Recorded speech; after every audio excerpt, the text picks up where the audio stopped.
In the year 2168, Earth had finally found peace. But peace was not born of triumph. It was born of exhaustion. The scars of climate collapse, the ashes of resource wars, the long, bitter struggle to survive humanity endured, but only just. And then, the stars spoke back. Do not contact humanity. They are not ready. Their chaos will spread. Across the galaxy, the decree of the Concord echoed. A coalition of ancient species watching us, judging us. To them, humanity was dangerous, volatile, unworthy of recognition. But on Titan, beneath Saturn's pale rings and orange skies, one voice refused silence. Dr. Elara Miles, a linguist, a xenologist, born in the crowded arcologies of New Cascadia, raised by a mother who worked endless shifts to keep the desalination pumps alive. Every day of her childhood was a reminder. Survival was earned, not given. Elara grew with two obsessions: to know what lay beyond Earth and to prove that humanity was more than its mistakes. In the Titan settlement, life was fragile. Biospheres straining against methane winds. Children learning by flickering lights. Engineers scraping tools together to patch oxygen leaks. Every breath rationed. Every triumph small, yet precious. Kieran, an engineer, speaks over the hiss of oxygen pumps. You never stop working, Elara. Don't you ever get tired? Elara looks up, weary but determined. I don't have the luxury of being tired, Kieran. Not when the galaxy thinks we don't deserve to speak. And then, it came, late one night, a whisper through static, a signal faint, alien, never meant for human ears. Elara froze as her monitors lit with forbidden words. Words of dismissal, words of control. Humanity was being watched, monitored, contained. She should have reported it. She should have obeyed, but in her heart, she already knew. Silence was a prison. Elara leaned closer to the screen.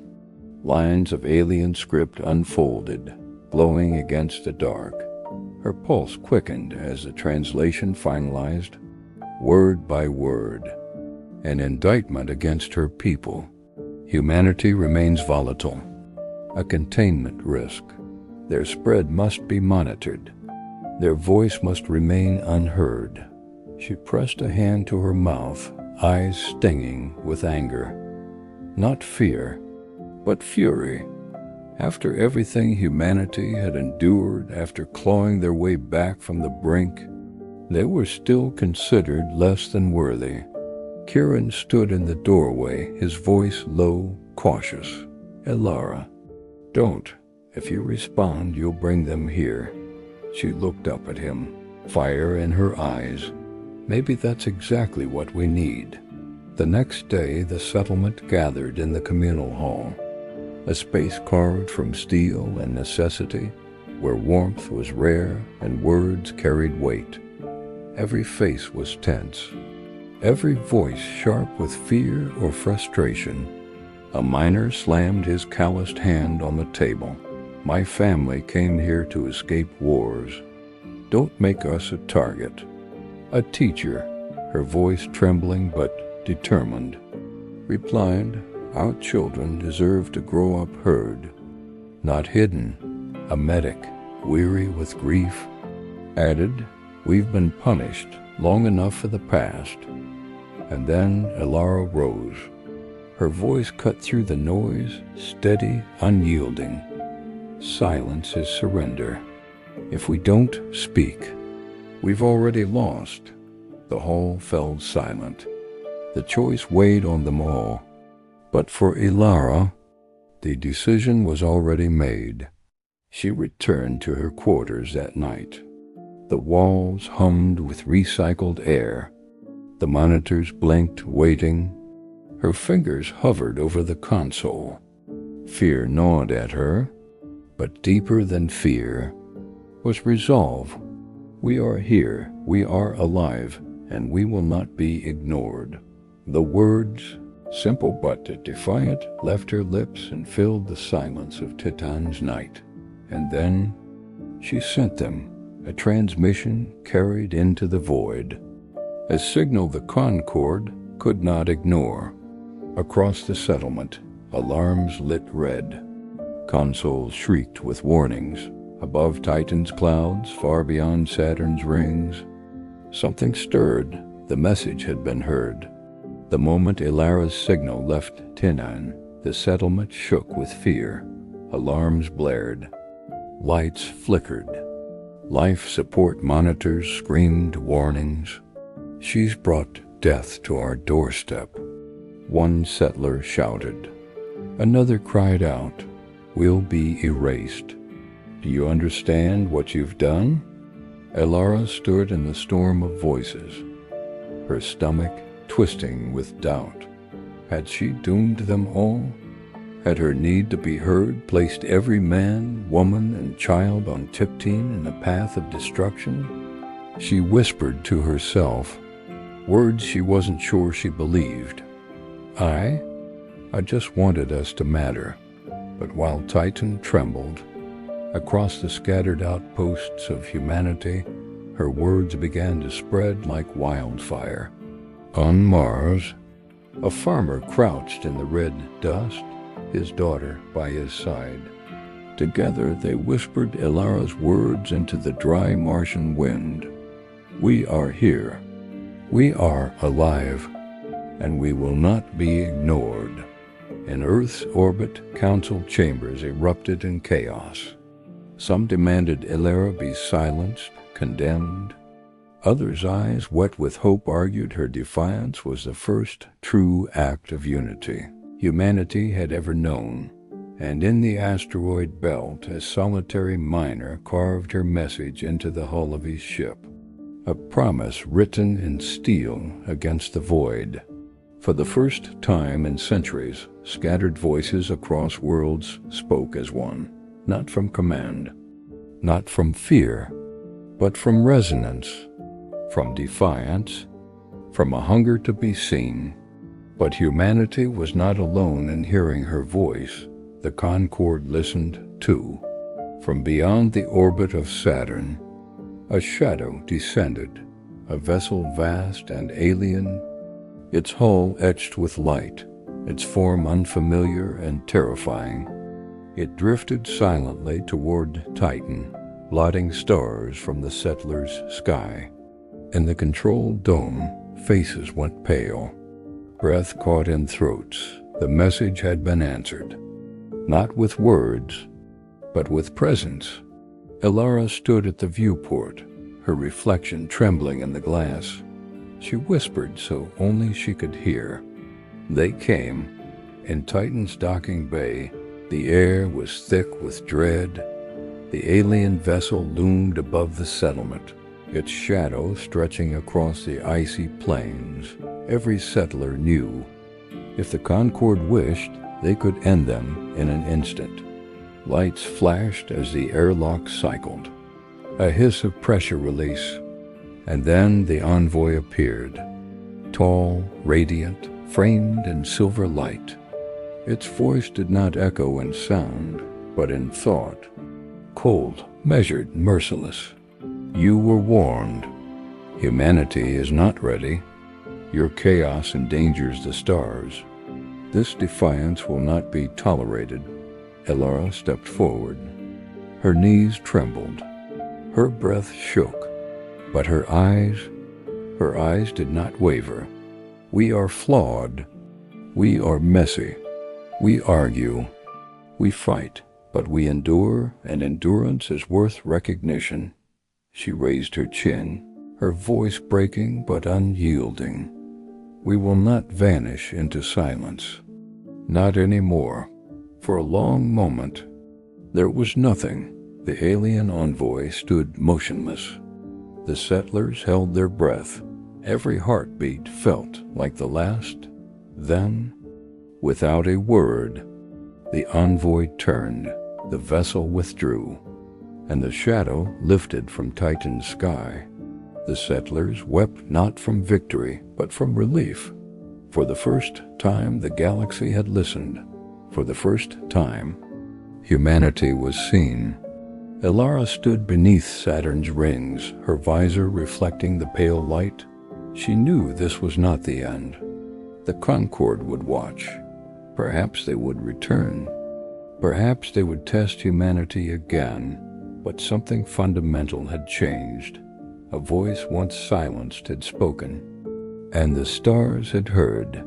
The galaxy said, "Do not contact." Humanity refused, and in that refusal, they became something greater. They became seen.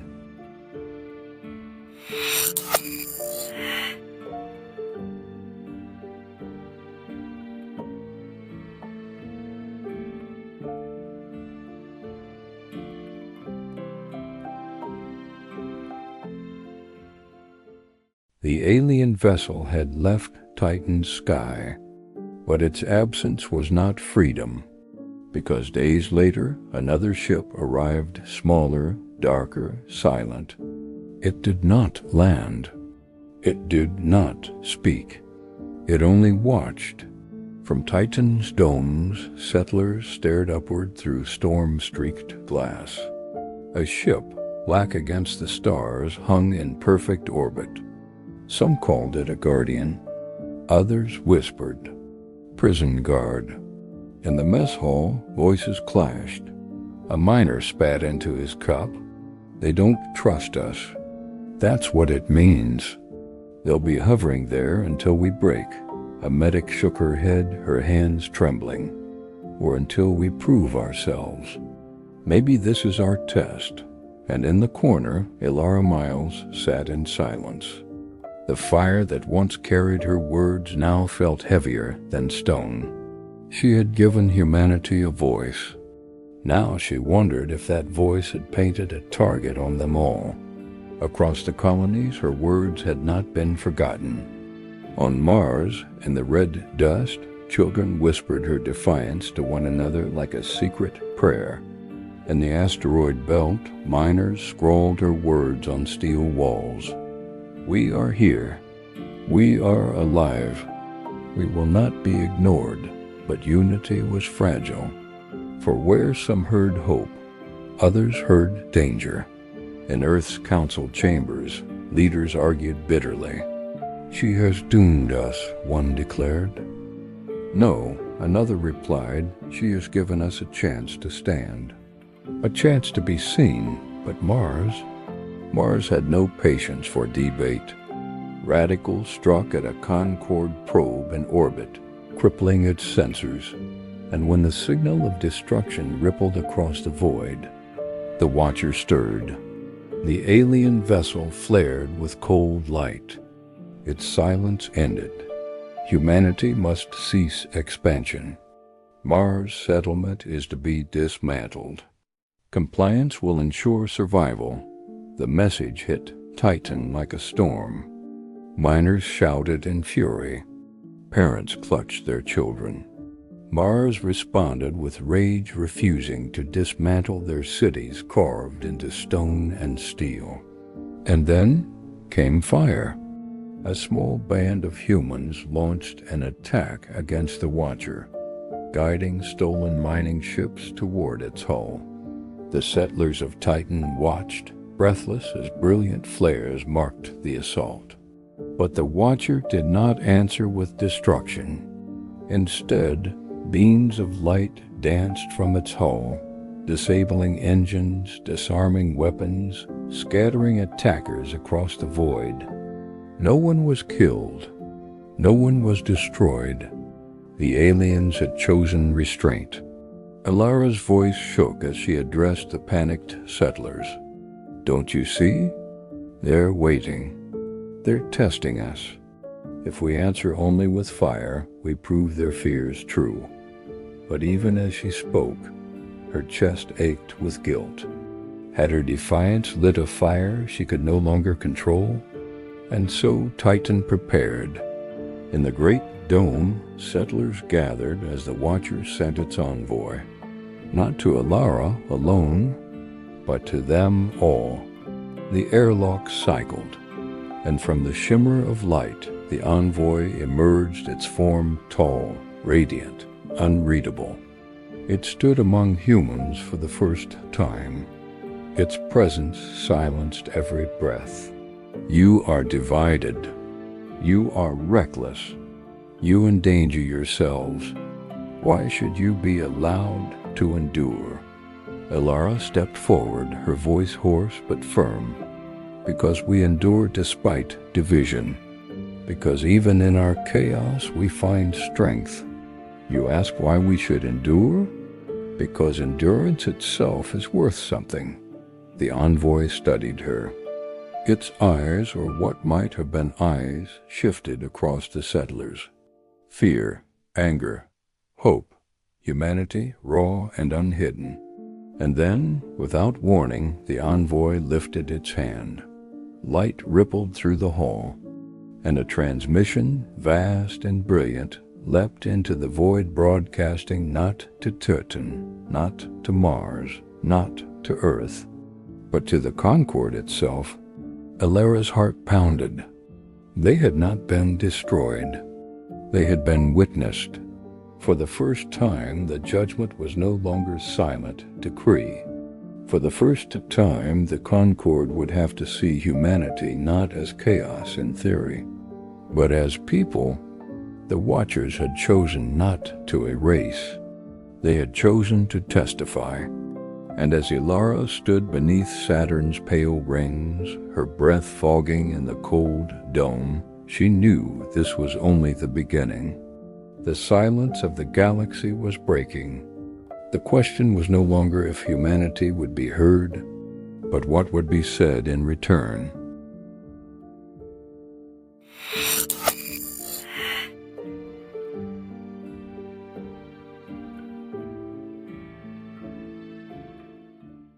The Watcher still hung above Titan, silent and patient. Its presence was both shield and chain, both sentinel and warning. But far beyond Saturn's rings, humanity itself was breaking apart. On Earth, leaders debated endlessly, their voices sharp with fear.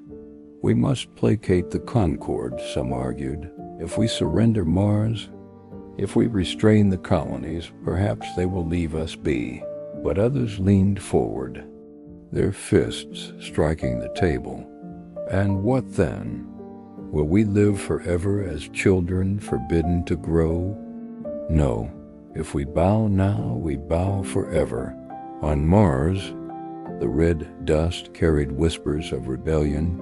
Domes carved into stone throbbed with restless anger.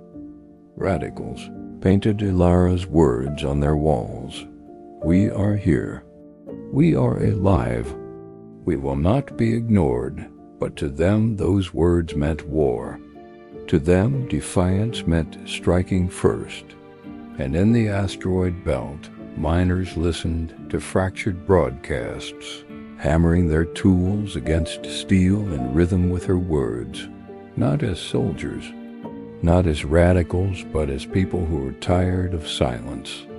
Alara Miles watched all of it unfold from Titan's cold domes.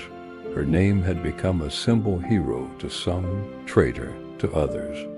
She had lit a flame, but now it threatened to burn everything she loved.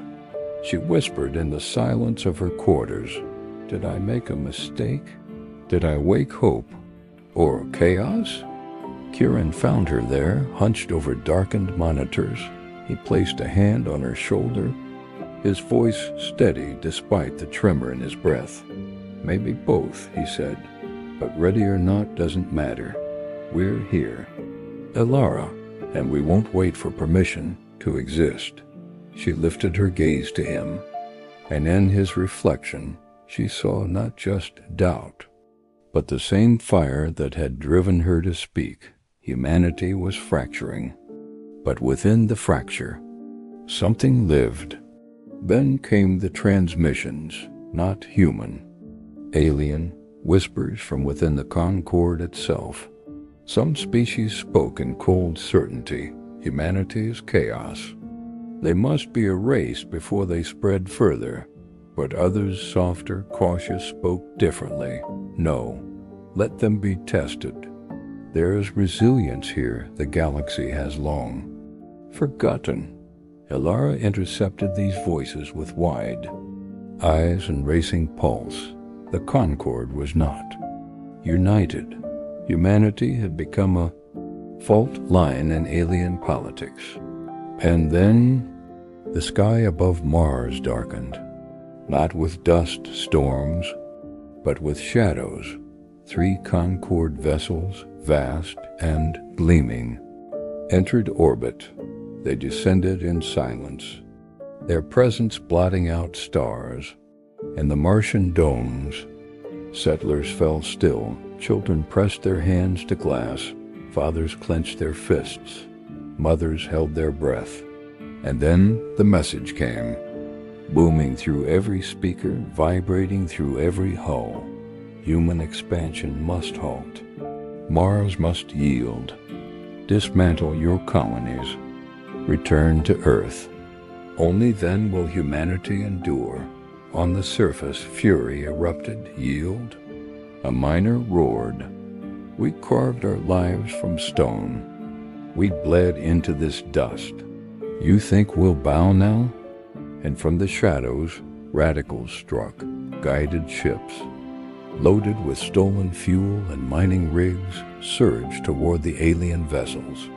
The settlers of Titan, watching through transmissions, held their breath. Some prayed, some cursed. Elara gripped the railing until her knuckles turned white. Brilliant flares lit Mars' sky as the ships closed in, but the Concord did not unleash fire. Instead, beams of blinding precision lashed out, cutting power, freezing engines, scattering the attackers like toys. And then, with terrifying restraint, the aliens turned their light on the Martian domes themselves. Systems flickered. Air scrubbers shut down. Children gasped for breath as pressure dropped. Only emergency seals saved them. Thousands lived. But thousands more, barely. Elara staggered as the reports poured in. She could almost hear the Concord whispering, "See? This is your proof. Humanity cannot govern itself." Humanity teetered on the edge of civil war. Earth blamed Mars. Mars cursed Earth. Belt whispered rebellion, and Titan trembled in silence. Elara stood before her console, sweat streaking her brow. Her voice cracked, almost breaking. If we stay divided, we will die divided. She opened her channels, Titan, Mars, Earth, the belt. Static roared. Voices clashed. Anger flared, and then she began to gather them. She did not silence the voices. She did not erase their rage. She wove them together, each colony's words, each cry, each desperate plea into one broadcast. The message was not unity. It was not harmony. It was humanity fractured, furious, flawed, but alive. The transmission spread outward. A chorus of voices, mothers weeping for their children, miners raging against the void, farmers whispering hope into barren soil, leaders demanding survival at any cost. And threaded through it all, Elara's voice, soft but unyielding. We are divided, but we endure. And in our endurance we demand to be seen. In orbit above Mars, the Concord vessels fell silent. They did not strike. They did not leave. Instead, they turned their beams outward and relayed humanity's fractured broadcast into the stars. The judgment was no longer only alien. The galaxy itself would now listen. Alara stood beneath Titan's storm-lit sky, her chest heavy, her eyes burning. She had not united humanity. She had not silenced their discord, but she had given their chaos a voice, and the galaxy listened.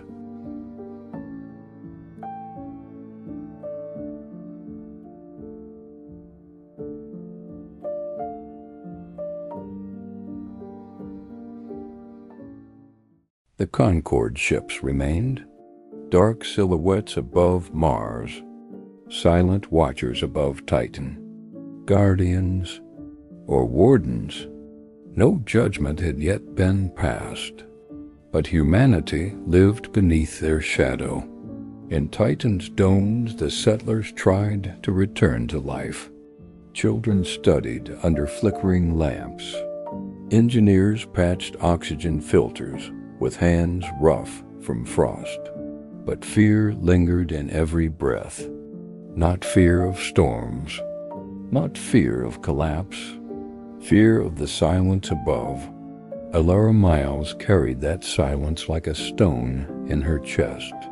Her words had spread. Her defiance had become legend. But unity? It was slipping away. She stood alone in the observation deck, Saturn's pale rings stretched across the horizon.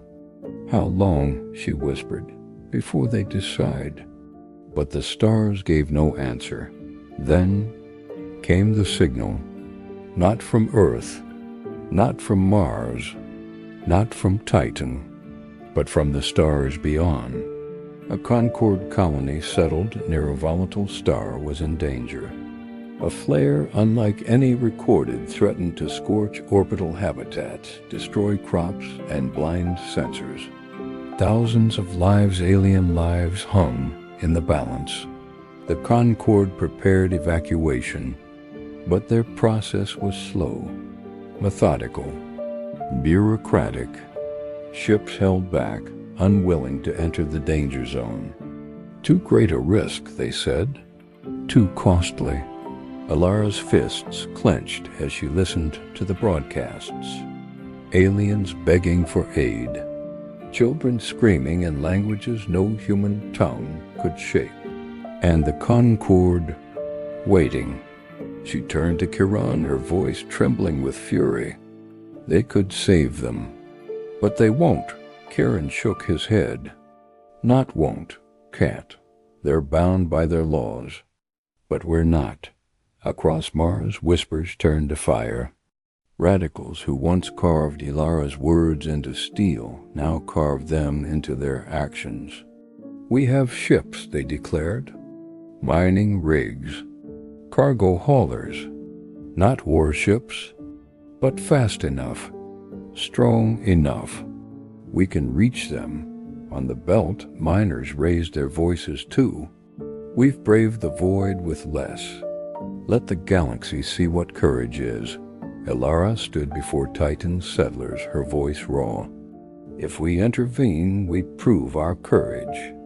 If we remain silent, we prove their judgment true. A medic cried out, desperate. And if we fail, if we burn in their star, then we prove we're reckless.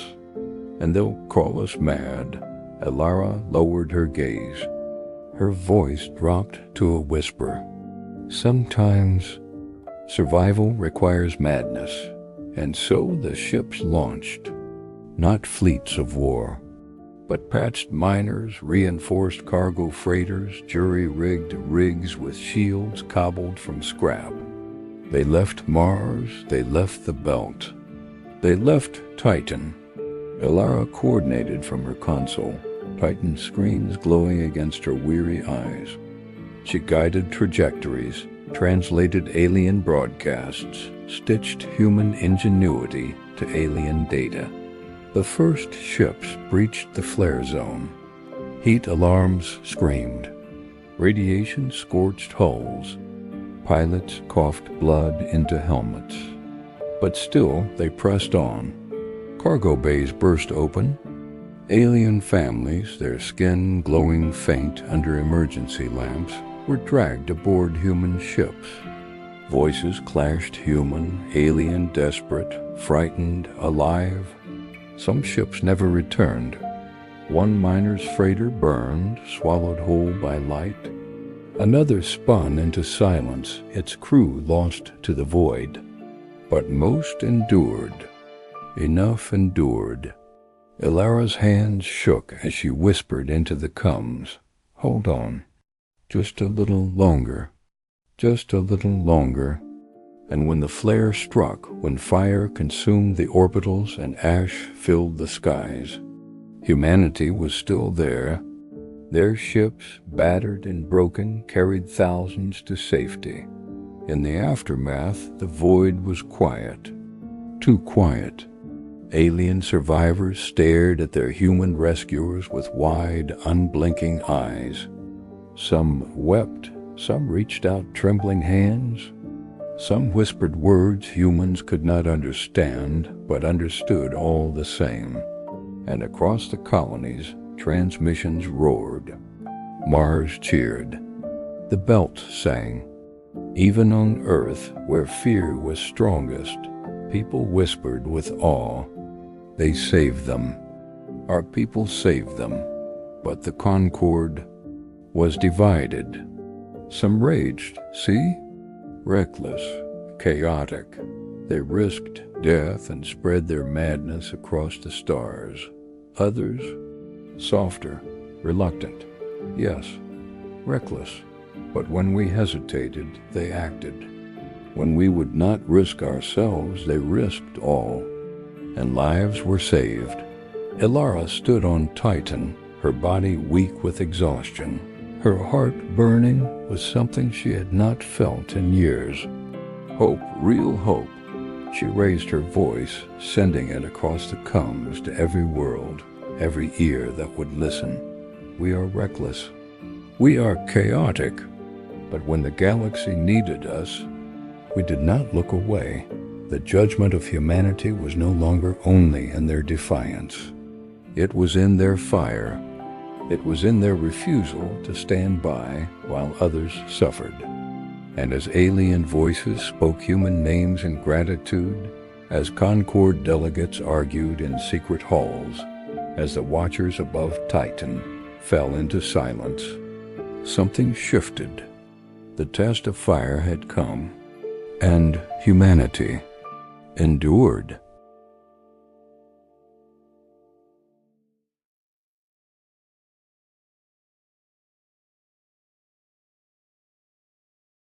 The fire had passed, the flare was gone. The alien colony survived because of human hands, human ships, human defiance. But survival was never free, for though lives were saved, the galaxy itself began to split. On Titan, settlers whispered with pride. Children pointed at the stars, declaring, "We saved them. We proved ourselves." On Mars, radicals raised their fists. "Do you see?" They shouted. "Even the gods of the stars needed us. Even they falter and we endure." On Earth, silence. In council chambers, leaders bowed their heads. They have overstepped. The Concord will not forgive this. And in the asteroid belt, miners scroll new words into steel. When the void burns, humanity does not run. Ilara Miles watched it all unfold, her heart heavy. Her words had sparked the flame, but what had she unleashed? A new dawn, or the beginning of the end? In the Concord chambers, the storm had already begun. Species that once spoke in calm harmony now shouted, voices echoing across halls of crystal and steel. One delegation roared. The humans disobeyed. They defied command. They endangered us all. They must be erased.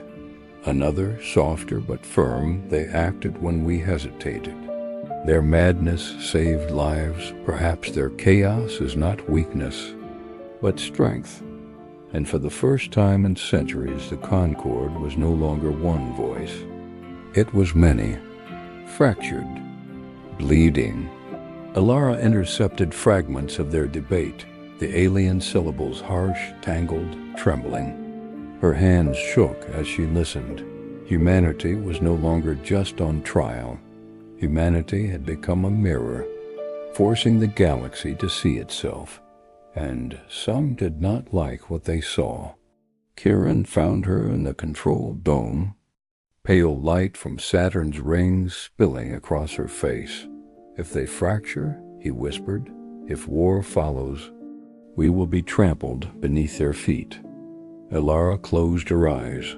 "And we need to be more than sparks. We need to be fire they cannot ignore." On Mars, radicals cheered the alien division. "Look at them," they cried, "the mighty Concord, torn apart by us. This is our moment. We will rise." On Earth, envoys begged for patience. "We must speak. We must plead. We cannot fight the stars." And in the belt, whispers turned into murmurs. Why listen to Earth or Mars? Why bow to Concord? We are the belt. We will choose our own path. Above Titan, the Watcher ship remained, but it was no longer alone that two more alien fleets arrived. One pro-human, one anti-human. They took their places in orbit, Saturn's skies filled with silent, glimmering blades. Settlers pressed their hands against the glass, staring upward. For the first time, humanity saw not judgment from above, but the threat of war. Alara felt the weight pressing down. Humanity's survival was no longer only about human choices. The galaxy itself might burn because of them. She stepped onto the broadcast deck, her throat dry, her breath shallow. This time, she did not prepare speeches. This time, she spoke raw. "You want to know what humanity is? We are reckless. We are divided. We are chaotic. We are everything you fear. But we are also alive. When the void burned, we did not run. When the fire rose, we did not look away. We risked everything not for conquest, not for power, but because life itself is worth saving. If that makes us dangerous, then yes, we are dangerous, but we are also necessary." Alara's voice cut through the void, carried across human channels, carried into alien ships. Her words burned, not with unity, not with harmony, but with truth. Asterisk, and then silence. Alien ships hung in Saturn's orbit, their weapons humming, their hulls trembling. For a heartbeat, all of Titan held its breath. And then, the first shot came, not against humans, but between the fleets themselves. Pro-human, anti-human. Alien fire split the skies. Saturn's rings blazed with light. The Concord fractured before humanity's eyes. Alara watched, her chest heavy, her pulse hammering. She had not called for war. She had not begged for division. But humanity had become the spark that revealed the galaxy's cracks. And as the fleets scattered, as the Concord bled across the stars, one truth became clear. The galaxy would never be the same. And humanity now stood at the heart of the storm.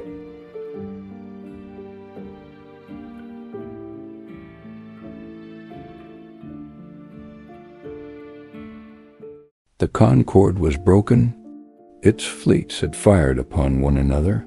Saturn's skies still glimmered with the wreckage of alien ships, fragments drifting through its pale rings. For centuries, the galaxy had moved as one, but now it burned in silence, and humanity stood at the center of the storm.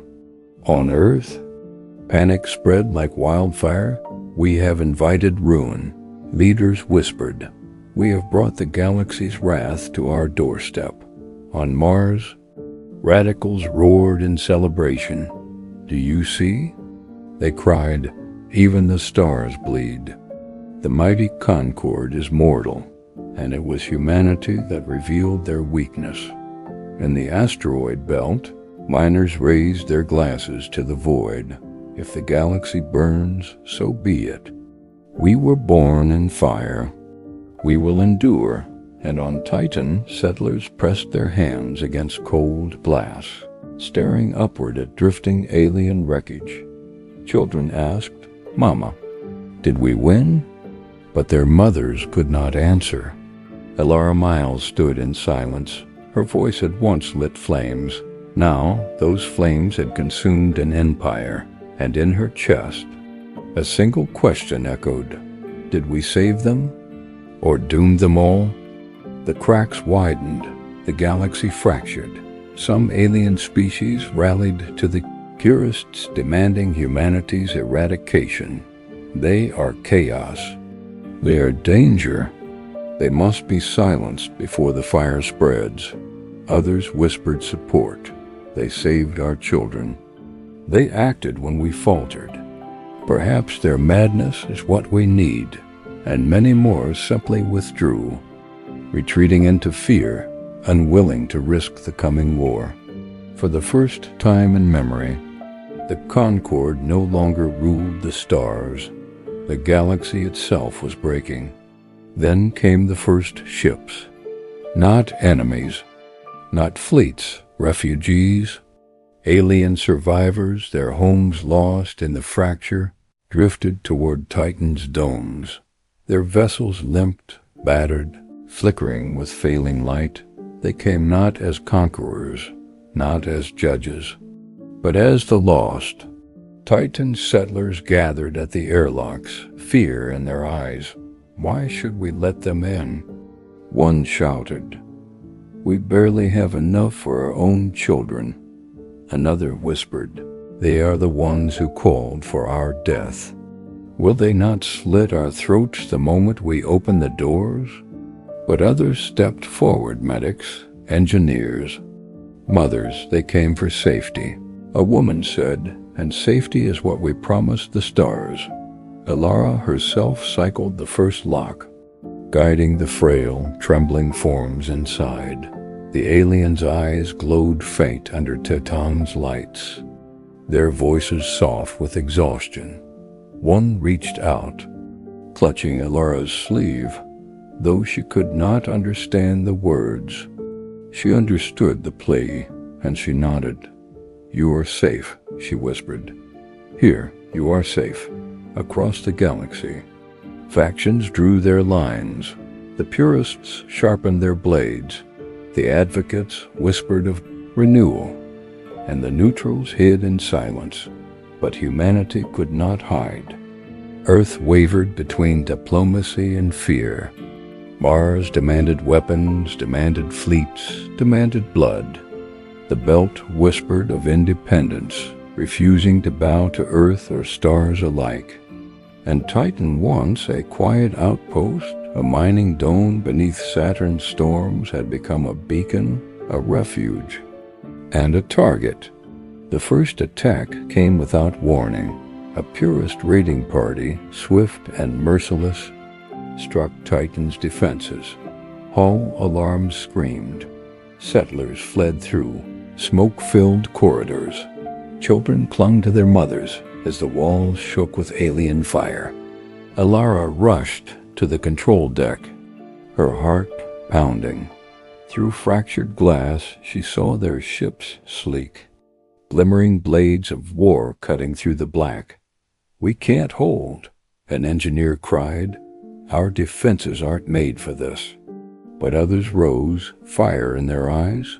"Then we make them hold. With what we have, with what we are."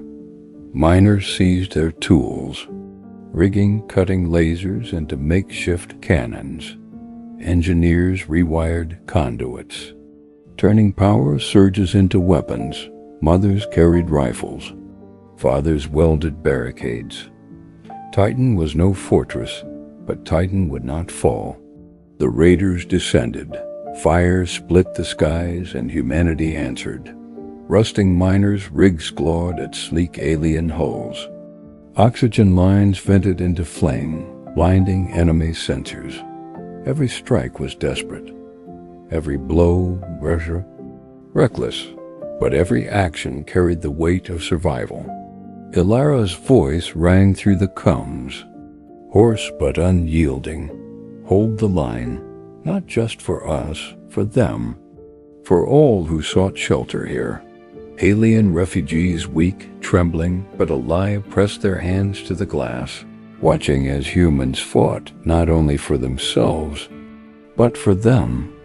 And when the battle ended, when the last raider ship was forced into retreat, Titan still stood, scarred, bleeding, but alive. Ilara staggered into the broadcast deck, smoke clinging to her clothes, blood on her hands. Her body shook, but her voice did not. The Concord is gone. The galaxy is broken, but in the ashes we will endure. If you seek war, know this, we will resist. If you seek hope, know this, we will stand with you. Humanity will not vanish. Humanity will rise. Her words traveled across fractured channels, to Earth, to Mars, to the Belt, and beyond to alien worlds, to survivors, to the frightened and the lost. And for the first time, alien voices joined hers. Refugees sent her words outward, translated into 1,000 tongues. Her message was no longer just humanity's. It was theirs, a beacon in the ashes.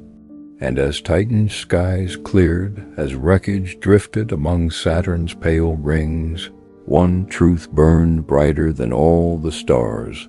The Concord was gone. The galaxy was broken. But humanity had endured. The age of silence was over. The age of humanity had begun.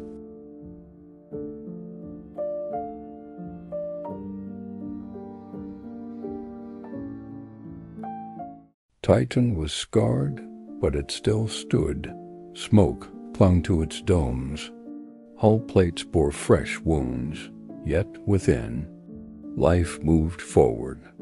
Children, human and alien alike, played beneath the pale glow of Saturn's rings.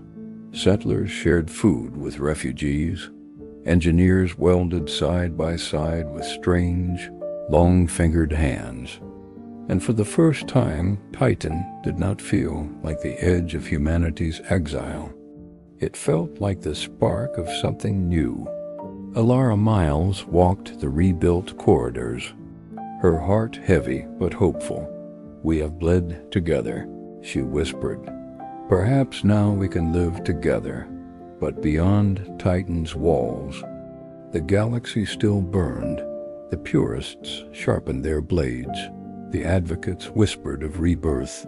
The neutrals hid. Too afraid to stand, the Concord was dead. And in the silence of its ashes, something else stirred. Then the advocate envoy arrived.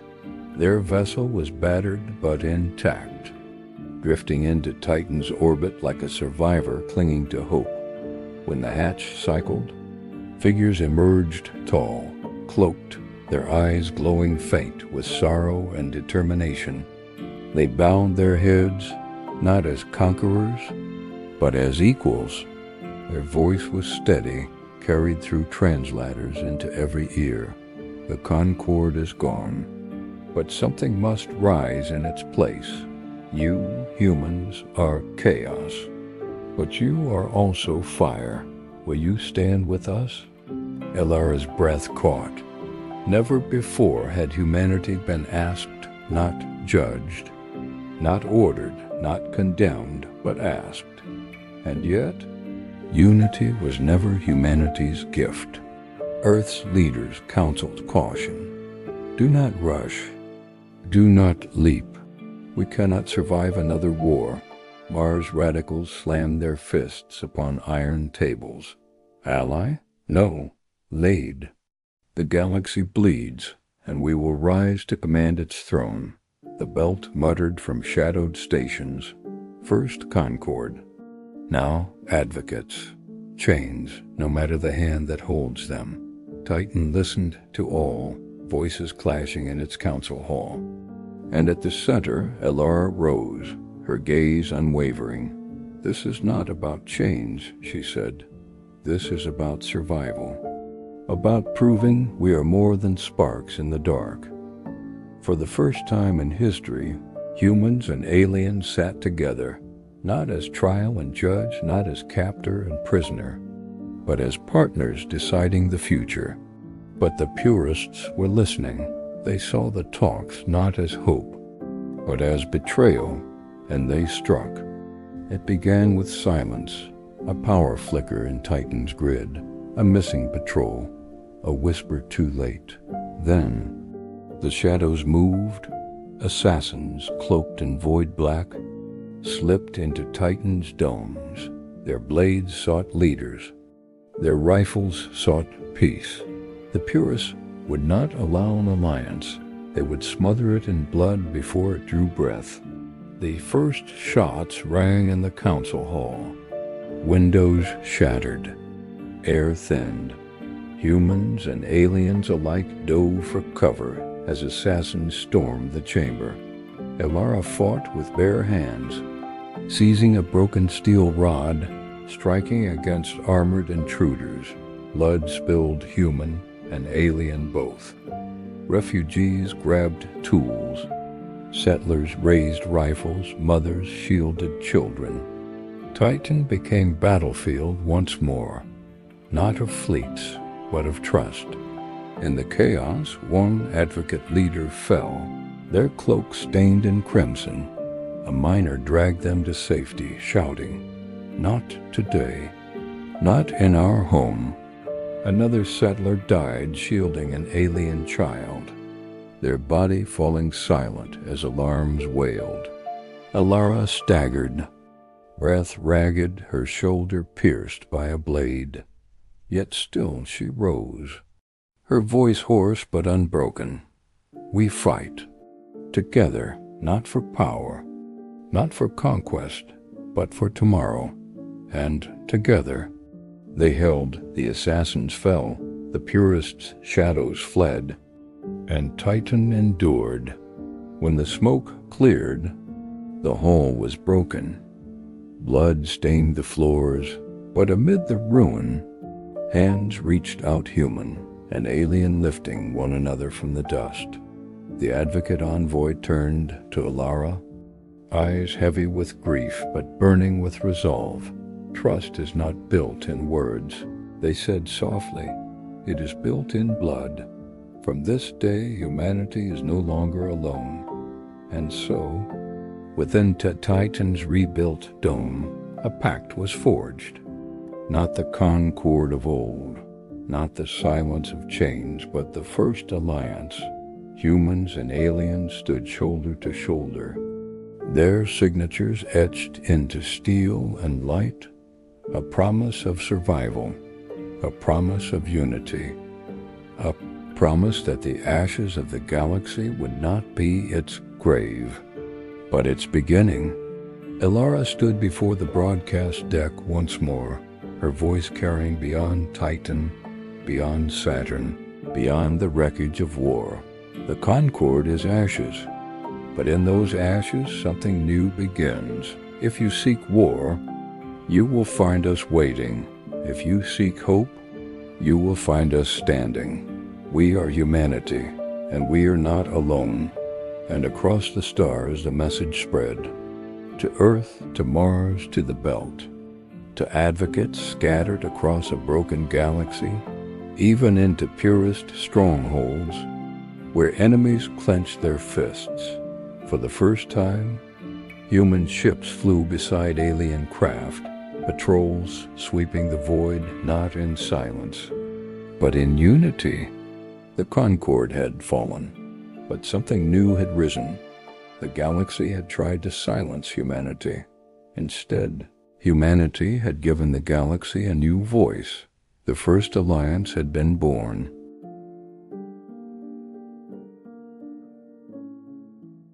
The first alliance was born in blood and fire. Humans and aliens stood together on Titan. Scarred but unbroken, for the first time in memory, unity had risen from ashes. But unity has enemies, and in the shadows beyond Saturn, the purists gathered. They called humanity a plague, they called the Alliance heresy, and they swore to burn it from the stars. Scouts returned with trembling voices. Warships, they said, dozens, perhaps hundreds. Gathering on the edge of Saturn's reach, Titan settlers pressed their hands against the glass of observation domes. Staring into the dark, alien refugees whispered prayers in tongues older than Earth itself, and in the council chamber, silence reigned. Kieran's voice broke it at last. "They are coming," he said, "and they will not stop until we are ash." Elara closed her eyes, the weight of command pressing down. "Then we will burn brighter than they ever dreamed." The purists descended like a storm. Their ships gleamed sharp and perfect, fanatical precision in every strike. Their formations moved as one, disciplined, merciless. The Alliance rose to meet them. Patchwork fleets, engines groaning, hulls scarred. Martian gunships beside Advocate cruisers. Belt miners hurling rocks through improvised launchers. Titan's domes shimmering with overworked shields. It was not a battle of equals. It was conviction against survival. In the first hours, the Alliance faltered.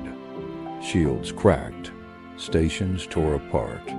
Children cried in pressurized shelters as the walls shook. On Earth, the Council hesitated. "If we commit our fleets, we may lose everything," leaders argued. Mars roared back in fury. "Then we already have. While you cower, Titan bleeds." Alara's voice cut across the void, her words searing into every channel. "If you will not fight for us, then fight for yourselves. Because when Titan falls, the fire will not stop here." Her words ignited hearts. Martian captains pushed harder. Belt miners launched desperate salvos. Even Earth soldiers, against their orders, turned their ships toward Saturn. But war demands a price. A Martian ship, its hull burning, rammed into a purist cruiser, its final act, a sacrifice that lit Saturn's rings with flame. A belt station detonated itself, drawing enemy ships into a trap. On Titan's ground, settlers fought in broken corridors, oxygen hissing from ruptured walls. And through it all, Kieran stood at Ilara's side until a blast tore him down, blood staining the steel. "Go," he whispered, clutching her hand. "The fire needs you more than I do." And still she fought, not as soldier, not as commander, but as the voice that would not bow. The purists pressed closer. Their flagship loomed vast, a blade of judgment against Titan. Alara's eyes burned as she spoke into the comms. "All ships, all hands, this is our stand, not just for Titan, not just for Earth, but for every soul who dares to live free." The Alliance moved as one. Advocate. Cruisers unleashed storms of light. Martian. Gunships strafed the flagship's hull. Belt. Miners hurled rocks the size of houses, shattering enemy shields. And Titan's defenders poured every last spark of energy into one final strike. The flagship burned, its hull split apart, flames scattering into the void. The purist fleet trembled, their formation shattering, and at last they retreated. Silence fell over Titan. Ships drifted, battered and broken. Bodies floated in the void, human and alien alike. The price had been staggering. thousands lost, Titan scarred, the Alliance bloodied, but it had not been destroyed. It had endured. Elara stood once more at the broadcast deck, her voice low, ragged, but unbroken. You call us chaos. You call us dangerous. You are right, because chaos adapts. Danger survives, and as long as we breathe, this war is not yours to win. And across the galaxy, the message spread. To purists, it was defiance. To advocates, it was hope. To neutrals, it was fear. The purist had conviction. But humanity had fire, and fire does not die.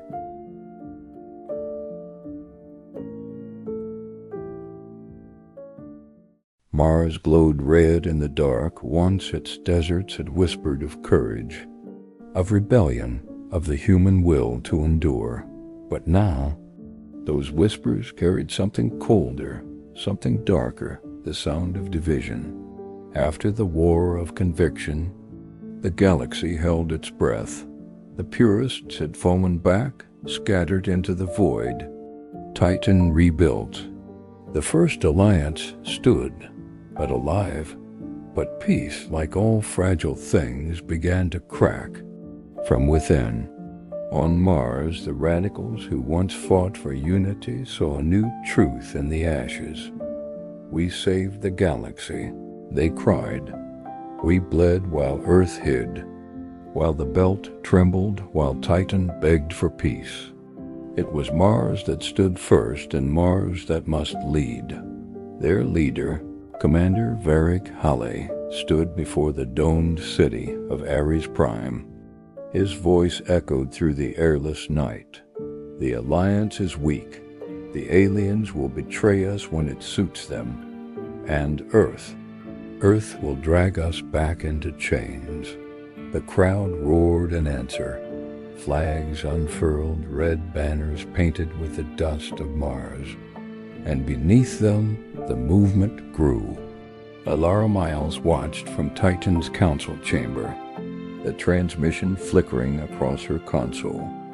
Her face was pale, her eyes hollow with fatigue. He's not wrong, whispered one of the counselors. Mars did fight harder than anyone. Elara's voice was quiet, almost brittle. They fought for all of us, and now they're ready to fight against us. On Earth, leaders hesitated. The scars of the war of conviction had not yet healed. We can't afford another conflict, they said. Mars will cool. They always cool, but Mars did not cool. It burned. The radicals called themselves the Red Sovereignty. They seized ports, communication relays, orbital guns. Ships that once bore the Alliance insignia now flew under crimson banners. Their broadcasts spread across the system. The galaxy trembles. Humanity must rule itself or perish beneath alien feet. Elara sent envoys, diplomats, soldiers, even old friends. None returned. Some vanished. Some joined the cause. In Titan's domes, the news hit like a blow. Alien allies watched in silence. This is your species, one advocate whispered.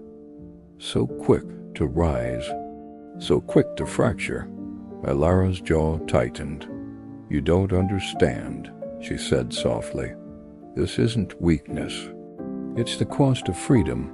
Then, Mars struck first. A red sovereignty. Fleet small but fierce descended on a convoy of refugee ships bound for Titan. Cargo freighters, filled with alien survivors, were blasted apart over the Martian moons. The transmissions that followed were filled with static and screams. Elara stood before the Alliance Council, her voice shaking. They murdered the helpless. They killed those who came to us for safety.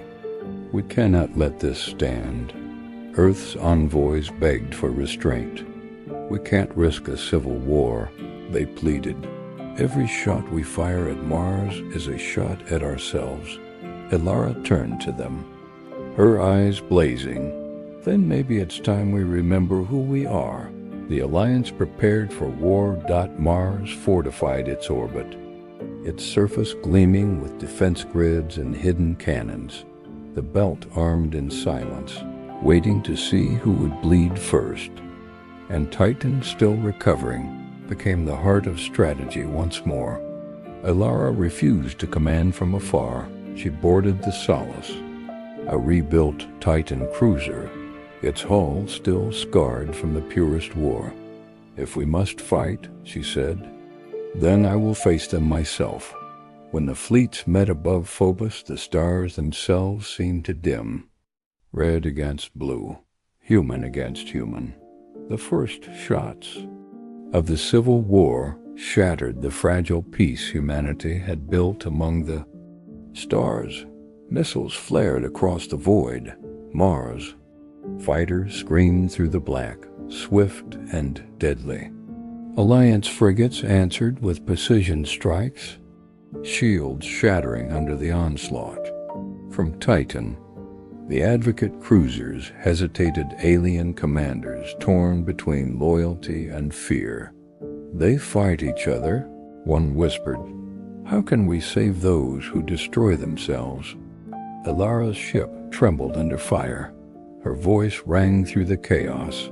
"Do not kill unless you must. Disable, cripple. They are still our own." But in the madness of war, mercy is a dying light. Varric Hale's forces struck without restraint, declaring, "If you will not kneel to Mars, then you will burn with your aliens." The Solace took a direct hit. Fire roared through its corridors. Ilara was thrown to the ground, blood tracing down her temple. And through the smoke, she heard a voice, her comms officer, crying out, "They're targeting Titan itself." Ilara's eyes widened. No, they wouldn't. But on Mars, in the Council of the Sovereignty, Varric Hale's order was clear. Strike Titan, and the Alliance before it infects us further. Missiles streaked across the void, bound for Saturn. The same planet that had once watched humanity rise was now watching it devour itself. Ilara, gasping through fire and static, issued one final command. "All ships intercept. Don't. Let them reach Titan." The battle burned through the Chew. Night. Fleets shattered, orbiting. Wrecks drifted like tombs across the Martian sky dot, and when dawn rose over the red dust, Mars had not fallen, but neither had Titan. The missiles never reached their mark, but neither side could claim victory, only ruin. Ilara's voice reached out across the shattered networks. Carried by static and pain, we bled for the stars. We fought for unity, and now we tear ourselves apart. If this is what survival costs, then perhaps the galaxy was right to fear us. Her words echoed through the void, unanswered. And on Mars, Varric Hale stared out at the crimson horizon, whispering to himself, "Fear us? No. They will follow us." The galaxy once judged humanity by its defiance. Now, it would judge them by the shadow they cast upon their own world.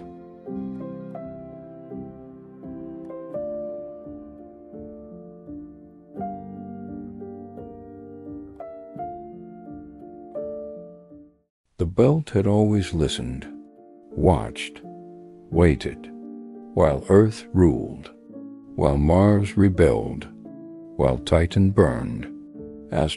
But now, as the galaxy fractured and alliances bled, the Belt finally spoke.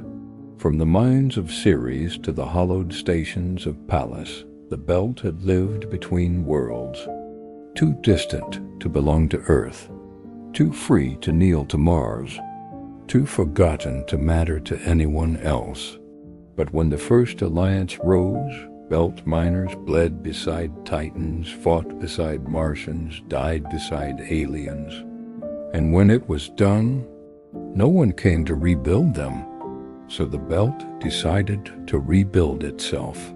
In shadowed stations, leaders gathered, the kind no one on Earth would ever name. They spoke in whispers over flickering lights and recycled air. Earth plays diplomat. Mars plays conqueror. Titan plays savior. And we play survivor. They raised a new banner ruff, scarred, forged from hull plates and hope. Its symbol, a cracked ring split but unbroken. Its creed, no masters, no planets, no chains. Alara received the message days later. It was short. The Belt stands alone. She read it twice, feeling the weight behind those words. Freedom, yes, but also distance, division. Kieran's memory echoed in her mind. If they fracture, we all fall. And she wondered, had that moment already come? Earth's council panicked. They're defecting, one official whispered. They'll sell their ore, their fleets, their lives to the highest bidder. And they were right, because the Belt had learned something Mars never had. Loyalty is expensive. And survival? Priceless. Soon, Belt convoys flew under two flags. Some supplied the Alliance fuel or life support. Others supplied the purest information, weapons, safe passage through the outer dark. They played both sides, balancing on the edge of extinction. In the silence of space, ethics meant little. Only air, food, and time. Alara called for a meeting, Earth, Mars defectors, advocate envoys, Belt delegates. The Belt came late, as always. Their representative, a miner's daughter named Lyra Voss, spoke with a voice like stone. You think the Belt belongs to your wars, she said. But while you bleed for ideals, we bleed for oxygen. You talk of unity. We talk of surviving the weak. Alara met her gaze and answered softly, Then help us build something worth surviving for. For a moment, silence. Then Lyra smiled a hard, tired smile. Maybe, she said, but not for free. The room erupted. Earth called it blackmail. Mars called it betrayal. Alara called it truth. Days turned into weeks. Belt ships appeared and vanished across the system, sometimes aiding, sometimes attacking. Smugglers became diplomats. Pirates became prophets. And humanity's war grew even murkier. On Titan, Alara watched reports stream in. A Martian outpost destroyed by Belt saboteurs. A purist fleet ambushed by Belt miners defending their territory. No side could claim them. No one could predict them. Beneath the chaos, something else was growing. A whisper. A movement. Belt workers sending messages to Titan. Old miners singing the songs of Earth's first pioneers. And for the first time, Alara realized the Belt didn't want power. They wanted a voice. She called Lyra again, the message transmitted through layers of encryption and mistrust. The galaxy burns, Alara said, but you can be the ones to decide what rises after. Not as pawns, as equals. The silence stretched long then, Lyra answered, voice low but fierce. You talk like a leader, Titan woman. But out here, leadership gets you killed. She paused, still. Maybe you're worth dying with. The Belt declared independence that night. No allegiance to Earth. No submission to Mars. No oath to the Alliance. Only freedom. But in their independence, they began to choose not sides, but purpose. They defended Titan supply convoys from raiders. They sabotaged purist arms shipments. They opened hidden tunnels for refugees fleeing the war. They were no longer outcasts. They were the ghosts of humanity's conscience. Ilara's voice reached them through static and dust.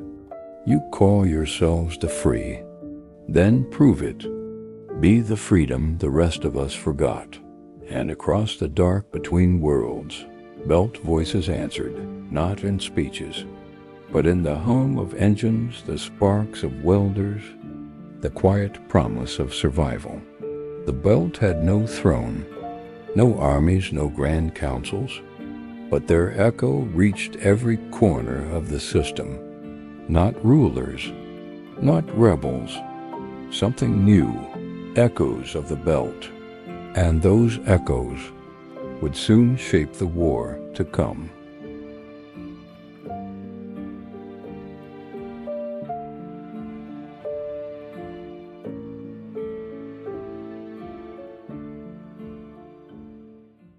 The war had come home. For months, the Alliance fought to hold the line, from Mars to the Belt, from broken stations to bleeding skies. But now, the purists had chosen their target, not Earth, not Mars, Titan. Saturn's rings shimmered like ancient glass, silent witnesses to 1,000 lost battles. Beneath them, Titan glowed faint with life, domes patched, lights flickering, a fragile heart beating in the dark dot, and the purists meant to end it. Ilara Miles stood in Titan's command dome, eyes locked on the holographic map before her. Dozens of enemy signatures burned bright in the black, a fleet larger than any humanity had faced. They weren't coming to conquer, they were coming to erase. The First Alliance gathered every ship it could dot Martian. Destroyers, Belt freighters fitted with weapons, scavenged from wrecks, advocate cruisers, sleek, fast, and scarred from old battles. Even broken Concord vessels now flew under new banners, a fleet of survivors, bound by defiance.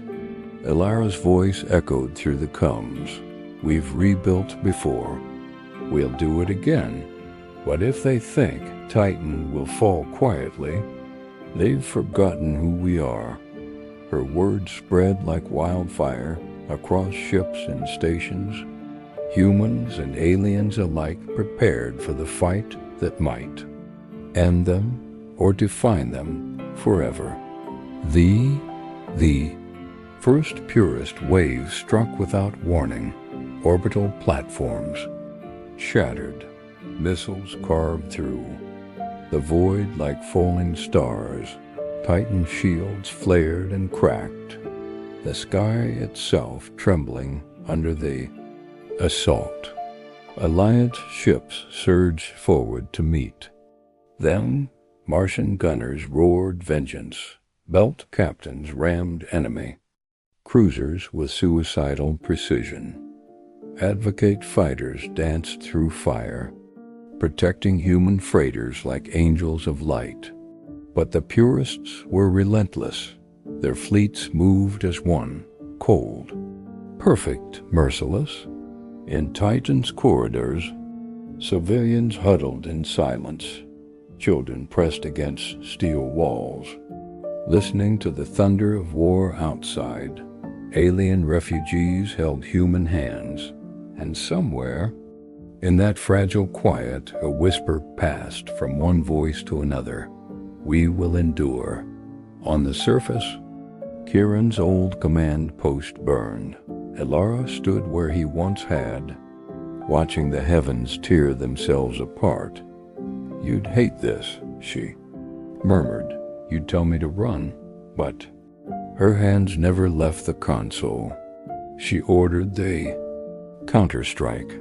The Alliance fleet moved in unison, human instinct and alien. Precision fused into something new, unpredictable, impossible. Alive, Martian cruisers drew the purists toward Saturn's rings. The belt freighters dropped their final payloads, tons of debris, guided into orbit by gravity and timing. And as the purist armada closed in for the kill, Saturn itself turned against them. The debris field erupted, shards of ice and rock tearing through formation. Advocate ships unleashed focused light, turning fragments into burning spears. The rings shattered, a storm of beauty and death. The purists fell back in chaos. Their flagship, vast and terrible, veered too close to the debris storm. It struck the rings and broke apart, burning bright enough to turn night into dawn. But victory had its cost. Hundreds of Alliance ships were gone. Titan's domes lay cracked, air leaking into the void. The rings of Saturn, once a symbol of calm eternity, were now a field of ruin. Elara watched the storm fade. Her voice was quiet, raw, but unbroken. We held, we paid in blood, but we held. As transmissions spread across the system, one truth echoed from Earth to the belt. From alien worlds to the deepest void, the purists had been stopped. The Alliance had survived, but the price was written in the skies themselves. Saturn was broken. Titan was bleeding. But humanity still burned bright. Elara turned from the shattered window, her reflection haloed by Saturn's dying light. "We are the storm," she whispered, "and storms do not bow." The battle for Saturn was over.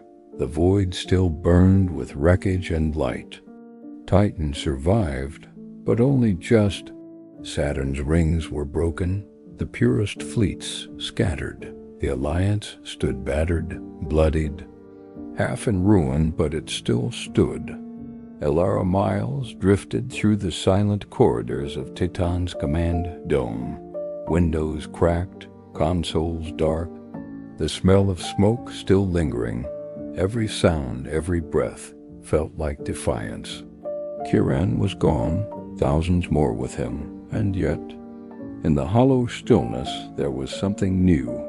Not despair, not grief, but a heartbeat, quiet, steady, alive. Across the galaxy, the echoes of war rippled outward, the purists fractured, their zealots turning on one another, the advocates rebuilt, their fleets scattered but inspired, and the neutrals watched, fearful, silent, unsure of what humanity had become. On Mars, the radicals lowered their banners, their rage spent in the fires of Saturn. On Earth, the councils that once preached caution spoke now of courage. And in the belt, miners etched new words into steel. We are not subjects. We are survivors. Elara stood before the broadcast deck one last time. The room was scarred, the glass clouded, the lights dim, but the signal still reached the stars. She took a breath and she spoke. Elara, steady, powerful. This began with a message, a defiance sent into the dark. They told us not to speak, they told us not to rise. They told us not to be. We spoke anyway. We rose anyway. We are the fire that the void could not extinguish. We are the chaos that brings creation. We are the storm that reshapes the sky. The Concord tried to silence us. The purists tried to destroy us. But humanity endures because we are not perfect. We are alive. The message spread, not just to human colonies, but across the fractured galaxy, to advocate fleets drifting in exile, to alien worlds scarred by war, to children staring up at night skies filled with broken stars. and in 1,000 tongues on 1,000 worlds, one phrase echoed back, "We are the fire." Years would pass. New alliances would rise, new wars would come, but history would remember this, the moment the galaxy stopped seeing humanity as noise and began to hear them as music. Alara looked up through the glass at the shattered rings of Saturn. Sunlight broke through the dust, scattering across the void like sparks. She smiled, tired, hollow, but unbroken. The voice that had started it all whispered one final truth. The galaxy said, "Do not contact," and we refused. Now, it will never be the same. And in the silence that followed, a new dawn rose, not for one world, not for one species, but for all who dared to survive.